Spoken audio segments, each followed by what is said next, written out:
Hey everyone, Rajat here. So in today's video, I'm going to do a comparison between two most popular REST and GraphQL API clients. The one on the right is Postman and the one on the left is Insomnia. So both of these clients are very famous in the web developer community for testing APIs. It can be a GraphQL API or a traditional REST API. I have them arranged side by side so that you guys can see. Let's talk about the user interface.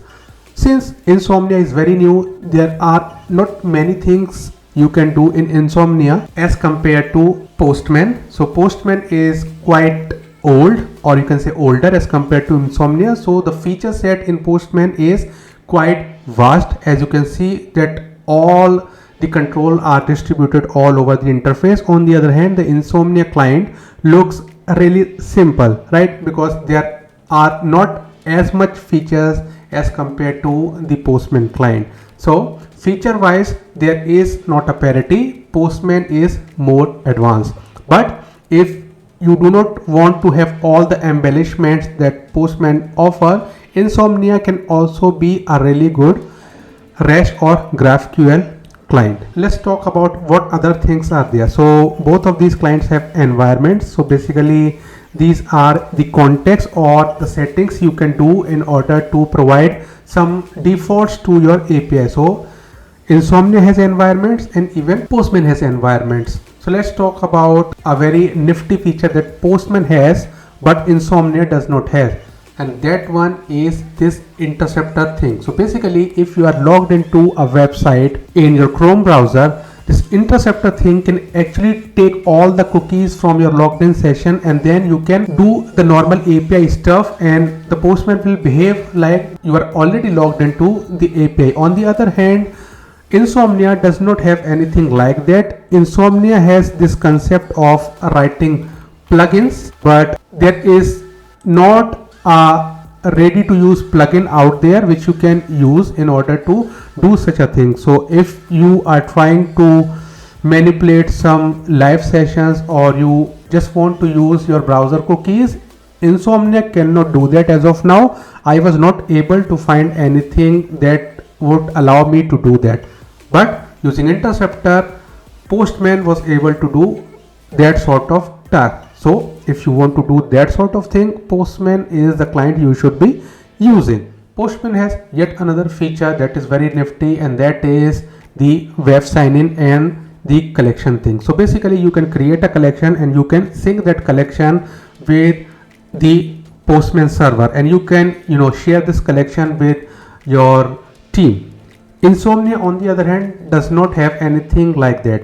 So you cannot create collections, although you can create local folders and you can put things over here. Okay, so you can put things over here, but if I want to share this API with my colleague by uploading it somewhere, I do not have that functionality as of now. Okay, but in collections I can create a new collection over here. I can just sign in into Postman, and then I can just upload this collection or sync this collection with my account, and from there I can just share a shareable link from where my colleague can actually download that collection. So the Postman app will readily detect that collection and import all the requests that I have under my collection. So that sort of functionality is also missing. So if we talk about the verdict, Postman is more advanced, but if you are doing some regular stuff, the interface of Insomnia really gets out of your way and you can just focus on the task. But in Postman there is just so much to do and the UI looks really complicated when you are just trying to focus on the task. So UI wise, I think Insomnia is better and you can just concentrate on the task you are doing. But on the other hand, if you are an advanced user or you have some advanced use case,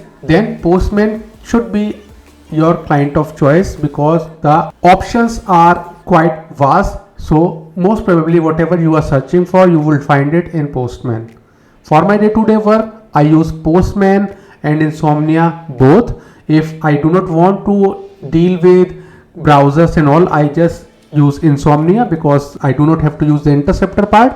But if I'm using or manipulating some logged in sessions, then I mostly rely on Postman. So that was a really quick side-by-side comparison of these two popular REST and GraphQL clients. In case you want to see more such videos, give this video a thumbs up and share this video with your developer friends or someone who is interested in knowing the differences, and make sure you subscribe to Codelets YouTube channel because I upload tech videos on a weekly basis, and I see you guys over in the next video. Bye.